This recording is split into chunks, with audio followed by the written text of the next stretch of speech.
Before we begin, viewer discretion is strongly advised. This is for educational and entertainment purposes only. The federal trial of Sean Diddy Combs exploded into a dark corner of hip-hop history when Suge Knight, yes, the infamous former head of Death Row Records, appeared on a grainy prison video to testify. And what he said sent shockwaves through the courtroom. Diddy wasn't just a music mogul on trial for sex trafficking and racketeering. Suge claimed he was the mastermind behind the murder of Tupac Shakur in 1996. The courtroom falls utterly silent. All eyes fixate on Suge Knight's grainy prison feed as he leans close to the camera, his voice rough and chilling. Puff didn't just want Pac out of the way, he put cold cash on it. $1 million. The impact of those words hits like a thunderclap. Diddy, sitting across the room, clenches his jaw so tightly you can almost hear the grind. The judge pounds the gavel, barely containing the explosive tension that ripples through the courtroom. Media outlets across the country instantly erupt, their headlines screaming about a bombshell that blows the whole case wide open. What started as a federal trial focusing on sex trafficking and financial crimes suddenly spirals into something darker and far more legendary. A long-buried conspiracy involving the brutal end of one of hip-hop's most iconic figures, Tupac Shakur. This moment marks a seismic shift. The quiet whispers about the violent underbelly of the music industry are now shouted under oath. The stakes have been raised, and what seemed like a routine legal battle morphs into a full-on reckoning with the ghosts of rap's most infamous tragedies. Nobody expected the trial to twist into this explosive direction. What began as a high-profile federal case against Diddy, centered around accusations of sex trafficking, racketeering, and money laundering, quickly devolved into a spectacle. But no one was prepared for Tupac's name to be dragged back into the spotlight, especially in a courtroom where silence usually prevails. The case's scope suddenly expanded, pulling in decades-old secrets and rivalries that many hoped would remain buried forever. This isn't just a criminal trial anymore, it's a cultural event with seismic implications for hip-hop's legacy. The world watches as a powerful music mogul's empire, already shaking under the weight of the charges, now faces allegations that could rewrite history. At the heart of this is Suge Knight, a man many thought was a relic, whose sudden reappearance threatens to crack open the code of silence that's protected the industry's darkest moments. What seemed like a dark, complicated legal fight has exploded into a saga of power, betrayal, and buried violence that no one saw coming. To understand the weight of these allegations, you have to rewind to the 90s, when the rap game was literally divided by bloodlines and city borders. The feud between Suge Knight's Death Row Records and Diddy's Bad Boy Entertainment was no ordinary business rivalry. It was a full-scale cultural war. This was the East Coast versus West Coast battle, but it was more than geography. It was about power, pride, and survival. The animosity ran so deep that public threats were traded like hot commodities, fueling paranoia on both sides. Tupac wasn't just a bystander caught in the crossfire, he was the crown jewel, the most explosive talent caught between two empires whose clash defined a generation's music and mindset.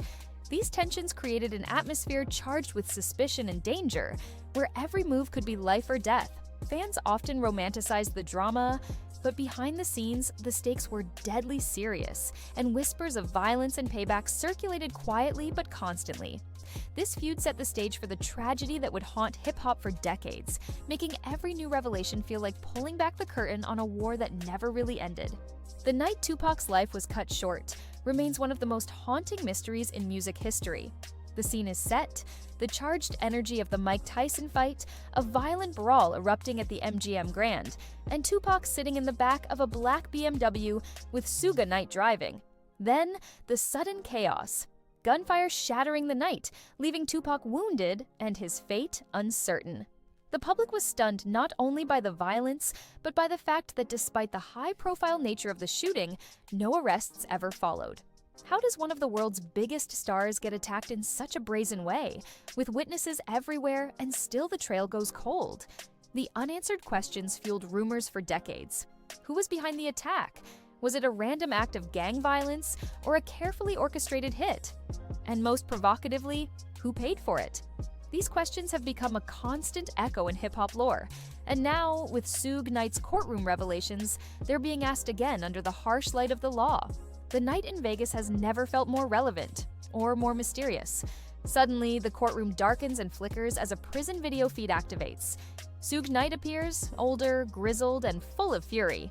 A ghost from the past brought back to haunt the present. His presence changes the mood entirely, adding a raw intensity that no one anticipated. Prosecutors shift their focus.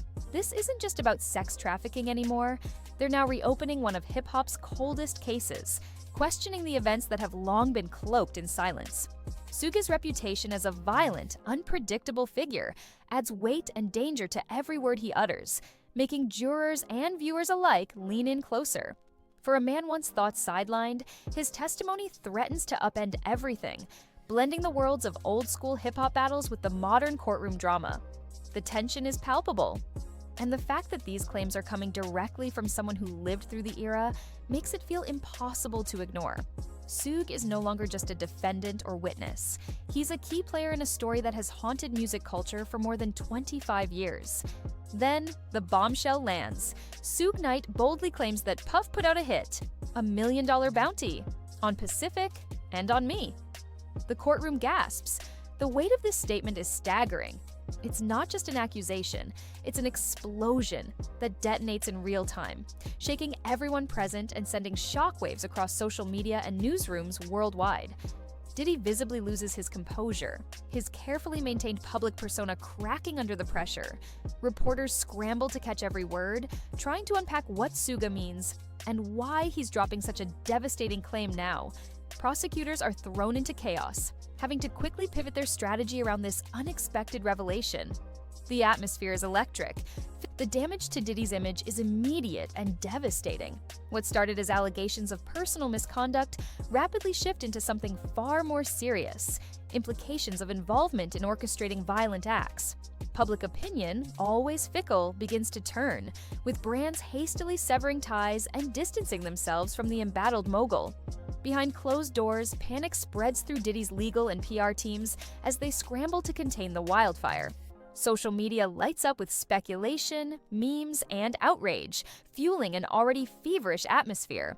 Headlines now scream about possible murder-for-hire charges rather than the initial accusations, reshaping the entire narrative.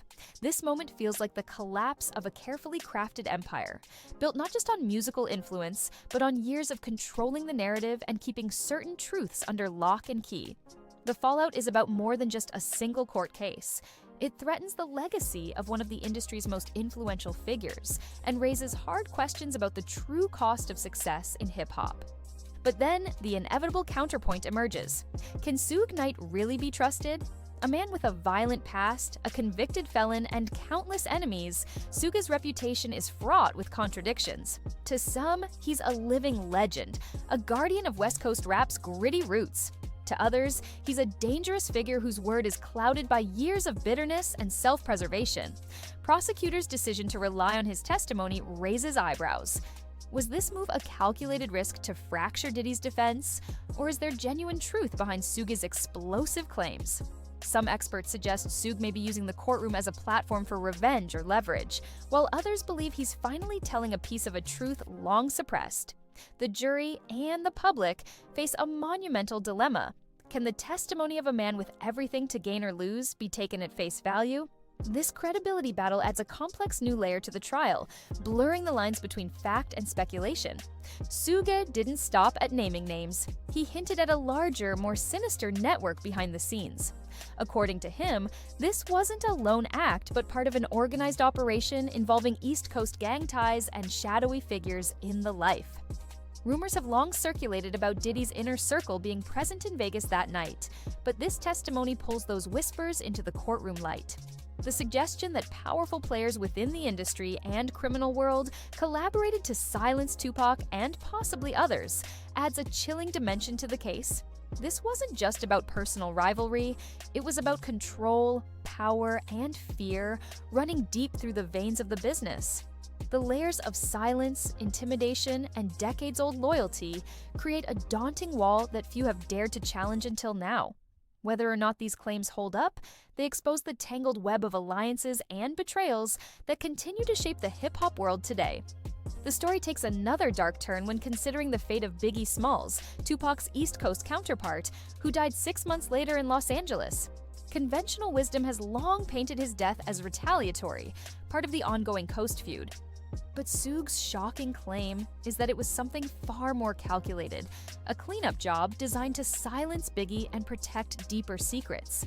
This theory suggests that Biggie's death was less about revenge and more about shutting down loose ends that could unravel the entire narrative. It's a disturbing notion that challenges the official accounts and shakes the foundation of what many believed about the brutal cycle of violence. While it's crucial to remember these remain rumors and unconfirmed theories, the implications are haunting. If true, it means the deaths of two rap icons were not random tragedies, but part of a larger, darker plan, one that has been hidden behind layers of media spin and law enforcement inaction for decades. Suge's scorn toward law enforcement is blistering and unfiltered. He insists that Vegas police didn't want the truth to come out and accuses them of burying leads to protect high-profile figures and gang alliances. This claim isn't new, but carries fresh weight coming from someone speaking under oath in a federal trial. Over the years, fans and insiders alike have long suspected police and federal agencies of turning a blind eye, whether due to corruption, incompetence, or fear of retaliation. The notion that justice was not just delayed, but deliberately obstructed, adds another layer of betrayal to a story already soaked in tragedy. Whether law enforcement's failure was willful or just overwhelmed by the complexity and danger of the case, it's clear that the truth has struggled to surface. The trial's unfolding exposes this systemic breakdown, sparking fresh debates about accountability and how much of hip-hop's violent history remains hidden behind institutional silence. What happens when you start pulling at the threads of hip-hop's darkest secrets? If Suge Knight's claims hold even a fraction of truth, it forces a reckoning with the very foundations of modern rap culture. The genre's rise to global dominance is often celebrated for its artistic innovation and raw storytelling, but beneath that shines a grim shadow, one of violence, betrayal, and silence. This revelation suggests that some of hip-hop's greatest successes may be tied to a hidden legacy of blood money and unspoken crimes. Fans and artists alike face a difficult question. Can you separate the music from the mess, the culture from the chaos? Or has the genre's so-called original sin shaped every beat and lyric from the start? As this story unfolds in the public eye, hip-hop's collective conscience is being challenged like never before. The path forward demands honesty, reflection, and maybe a painful reckoning with a past too long ignored. Back in the courtroom, Diddy's defense team launches a fierce counterattack. They paint Suge as a desperate liar, a man whose criminal history and personal grudges undermine every word he utters. Objections fly fast and furious as lawyers try to discredit the explosive testimony and keep the jury focused on the original charges. But despite the aggressive legal maneuvers, the damage to Diddy's image is already done. The once unshakable mogul now appears vulnerable, his carefully crafted public persona showing cracks that had long been hidden from view. Jurors exchange uneasy looks, and the courtroom atmosphere thickens with doubt and confusion. Whether or not the allegations are ultimately proven, the seed of suspicion has taken root, transforming what should have been a straightforward trial into a saga of betrayal, legacy, and the brutal cost of fame in the rap game.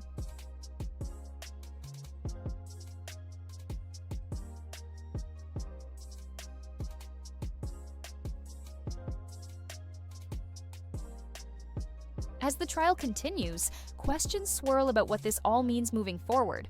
Could prosecutors realistically pursue new charges related to alleged murder for hire? Will this courtroom drama open long-dormant investigations into the deaths of Tupac and Biggie? There's also speculation that Suge may be angling for some sort of deal, using this testimony as leverage in his own legal battles. Meanwhile, Diddy's future in the industry hangs in the balance, regardless of the trial's outcome. The damage to his reputation, brand partnerships, and fan support may prove irreversible. The legal drama feels like only the beginning of a much larger reckoning that could reshape hip-hop's landscape for years to come. What seemed like an isolated trial has grown into a pivotal moment that could rewrite music history and expose secrets that many hoped would remain buried forever. This courtroom confrontation between two giants of hip-hop isn't just a legal battle, it's a resurrection of ghosts that have haunted the culture for over 3 decades. Whether you believe Suge Knight's explosive claims or view them with skepticism, one thing is clear. The fact these questions are finally being aired under oath marks a historic shift. The unresolved mysteries surrounding Tupac and Biggie's fates have long been a source of speculation, pain, and fascination, and now the veil is being lifted like never before. This trial is more than a story about individuals. The courtroom showdown between two giants of hip-hop wasn't just another legal battle. It was the stirring revival of a nearly 30-year-old shadow that's haunted the music world. Whether you believe Suge's explosive claims or see them as the desperate moves of a man with everything to lose, the fact remains that these questions about Tupac's final hours and the darkest corners of the rap industry are finally being voiced under oath. This moment forces the culture to confront a painful legacy built on violence, silence, and broken trust. Issues that have shaped hip-hop's rise, but were rarely discussed so openly until now. It's a reminder that the story isn't over, that the ghosts from the past still ripple through the present, and maybe, just maybe, this unprecedented courtroom drama could be the first step toward uncovering truths long buried in the shadows. Whatever happens next, the impact will echo far beyond the courtroom walls, challenging everything we thought we knew about one of the most iconic eras in music history.